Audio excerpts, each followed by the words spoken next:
السلام علیکم عزیز ناظرین۔ دل میں اترنے کے لیے سیڑھی کی ضرورت نہیں ہوتی، بلکہ اچھا کردار، نرم لہجہ، خلوص نیت اور دوسروں کے لیے خیر خواہی کافی ہوتی ہے۔ جو شخص لوگوں کے ساتھ محبت، احترام اور عاجزی سے پیش آتا ہے، وہ بغیر کسی کوشش کے دلوں کا سردار بن جاتا ہے۔ جی ناظرین، آج ہم دلوں کا سردار کون، اس موضوع پر گفتگو کریں گے۔ اونچی آواز انسان کو بڑا نہیں بناتی، بلکہ اونچا اخلاق انسان کو عظیم بناتا ہے۔ اکثر لوگ سمجھتے ہیں کہ دلوں میں جگہ بنانے کے لیے دولت، شہرت یا بڑے عہدوں کی ضرورت ہوتی ہے، لیکن حقیقت اس کے برعکس ہے۔ اس لیے اگر دلوں میں حکومت کرنا ہے تو اپنے اخلاق کو خوبصورت بنائیں، کیونکہ حسن اخلاق وہ راستہ ہے جو سیدھا انسان کے دل تک پہنچتا ہے۔ اللہ تعالیٰ ہمیں اچھے اخلاق اور خلوص نیت عطا فرمائے۔ آج میں آپ سے ایک ایسے بادشاہ کی بات کرنے جا رہی ہوں جس کے سر پر تاج نہیں تھا، جس کے پاس سونے کے محلات نہیں تھے، جس کے دروازے پر فوجوں کے پہرے نہیں تھے، لیکن پھر بھی وہ لاکھوں دلوں کا سردار تھے۔ ذرا تصور کیجیے، ایک شخص بازار سے گزر رہا ہے، لوگ اسے دیکھتے ہی احترام سے راستہ چھوڑ دیتے ہیں، بچے اسے دیکھ کر خوش ہو جاتے ہیں، بوڑھے اس کے لیے دعائیں کرتے ہیں، غریب اس کے آنے پر مطمئن ہو جاتے ہیں۔ یہ عزت دولت کی وجہ سے نہیں، بلکہ کردار کی وجہ سے تھی۔ سوال یہ ہے کہ آخر دلوں کا سردار کون بنتا ہے؟ کیا وہ جس کے پاس زیادہ مال ہو، یا وہ جس کے پاس بڑا عہدہ ہو؟ نہیں، دلوں کا سردار وہ بنتا ہے جو لوگوں کے دلوں میں محبت، اعتماد اور خیر خواہی پیدا کر دے۔ دنیاوی بادشاہت کے لیے تاریخ میں بہت سے بادشاہ گزرے ہیں۔ ان کے پاس محلات تھے، خزانے تھے، فوجیں تھیں، لیکن آج لوگ ان کے نام بھی بھول چکے ہیں۔ مگر کچھ ایسے لوگ بھی گزرے جن کے پاس دنیاوی بادشاہت نہیں تھی، لیکن آج بھی کروڑوں دل ان سے محبت کرتے ہیں۔ کیوں؟ کیونکہ دنیاوی حکومت جسموں پر چلتی ہے، جبکہ دلوں کی حکومت محبت پر چلتی ہے۔ تلوار سے ڈر پیدا کیا جا سکتا ہے، محبت پیدا نہیں کی جا سکتی۔ طاقت سے لوگوں کو جھکایا جا سکتا ہے، دلوں کو نہیں جیتا جا سکتا۔ ایک بادشاہ نے اپنے وزیر سے پوچھا، مجھے بتاؤ لوگوں کے دل کیسے جیتے جاتے ہیں؟ وزیر نے جواب دیا، جہاں انصاف ہوگا وہاں اعتماد ہوگا، جہاں اعتماد ہوگا وہاں محبت ہوگی، اور جہاں محبت ہوگی وہاں دل خود بخود جھک جائیں گے۔ بادشاہ نے پوچھا، اور ظلم؟ وزیر نے کہا، ظلم تخت کو تو بچا سکتا ہے، دلوں کو نہیں۔ ناظرین، یہی وجہ ہے کہ بہت سے بادشاہ تاریخ میں گم ہو گئے، لیکن انبیاء اور صالحین آج بھی دلوں پر حکومت کر رہے ہیں۔ رسول اللہ صلی اللہ علیہ وسلم دلوں کے سب سے بڑے سردار۔ اگر دنیا میں کسی شخصیت نے سب سے زیادہ دل جیتے تو محمد رسول اللہ صلی اللہ علیہ وسلم تھے، اور نہ صرف دنیا بلکہ ساری کائنات کے آپ سردار تھے۔ آپ انبیاء کے سردار تھے۔ آپ صلی اللہ علیہ وسلم کے پاس دنیاوی سلطنت نہیں تھی، لیکن آپ صلی اللہ علیہ وسلم کے اخلاق ایسے تھے کہ دشمن بھی آپ کی امانت داری کے معترف تھے۔ طائف والوں نے آپ صلی اللہ علیہ وسلم کو پتھر مارے، آپ صلی اللہ علیہ وسلم نے زخمی ہو گئے، جوتے خون سے بھر گئے۔ فرشتہ آئے اور عرض کیا، اگر آپ حکم دیں تو ان پہاڑوں کو ان لوگوں پر ملا دوں، لیکن رحمت عالم صلی اللہ علیہ وسلم نے فرمایا، نہیں، مجھے امید ہے کہ ان کی نسلوں سے ایسے لوگ پیدا ہوں گے جو اللہ کی عبادت کریں گے۔ سوچئے، جو شخص اپنے دشمنوں کے لیے بھی ہدایت کی دعا کرے، وہ دلوں کا سردار کیوں نہ بنے؟ اسی طرح سے حضرت عمر کا واقعہ لے لیجئے۔ حضرت عمر فاروق رات کے وقت مدینے کی گلیوں میں گشت کر رہے تھے۔ ایک خیمے سے بچے کے رونے کی آواز آئی۔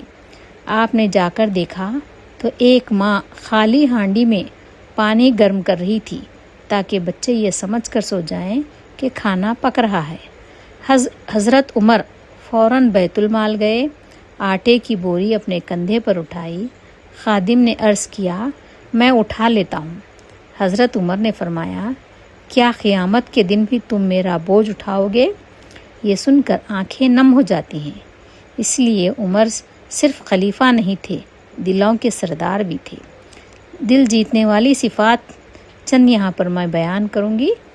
ہم دل جیتنے کے لیے سچائی پر قائم رہیں، امانت داری پہ قائم رہیں، عاجزی و انکساری پیدا کریں، صبر سے کام لیں، معاف کرنا سیکھیں، خدمت خلق، نرم گفتگو کریں، وعدہ پورا کرنا، اگر کوئی کسی سے وعدہ کیا ہے تو وعدہ خلافی نہ کریں، انصاف کرنا چاہیے، اللہ کا خوف دل میں ہونا۔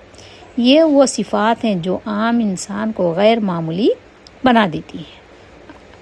آج ہم دلوں کا سردار کیسے بنیں؟ اپنے والدین کے ساتھ حسن سلوک اچھا کریں، لوگوں کے عیب چھپائیں، ضرورت مندوں کی مدد کریں، کسی کو حقیر نہ سمجھیں، اپنی زبان کو نرم رکھیں اور سب سے بڑھ کر اللہ تعالیٰ سے اپنا تعلق مضبوط کریں۔ ناظرین اکرام، یاد رکھیں، مال ختم ہو جاتا ہے، شہرت مٹ جاتی ہے، عہدے چھن جاتے ہیں، لیکن اچھا کردار لوگوں کے دلوں میں ہمیشہ زندہ رہتا ہے۔ لہٰذا کوشش کیجیے کہ آپ صرف لوگوں پر نہیں بلکہ لوگوں کے دلوں پر حکومت کریں۔ اللہ تعالیٰ ہمیں حسن اخلاق، اخلاص اور خدمت خلق کی توفیق عطا فرمائے۔ حضور صلی اللہ علیہ وسلم تمام عالم کے لیے رحمت بنا کر بھیجے گئے۔ آپ رحمت للعالمین تھے، تمام نبیوں کے سردار تھے۔ انہیں کسی کو لالچ دے کر اپنی طرف بلانا نہیں پڑا، بلکہ آپ خود سارے عالم کے لیے فکر کرتے اور تمام امت کے لیے مغفرت کی دعا کرتے اور رو رو کر اللہ سے دعائیں کرتے۔ یہ دلوں میں اترنے کا فن، یہ رحمت عالم کا کردار رہتی دنیا تک اور قیامت کے روز بھی شفاعت کے ذریعے مکمل ہوگا۔ عزیز ناظرین، اپنے کردار سے ہم لوگوں کے لیے راحت کا ذریعہ بن سکتے ہیں، خصوصاً اپنے والدین کے لیے ثواب جاریہ کا سبب بن سکتے ہیں۔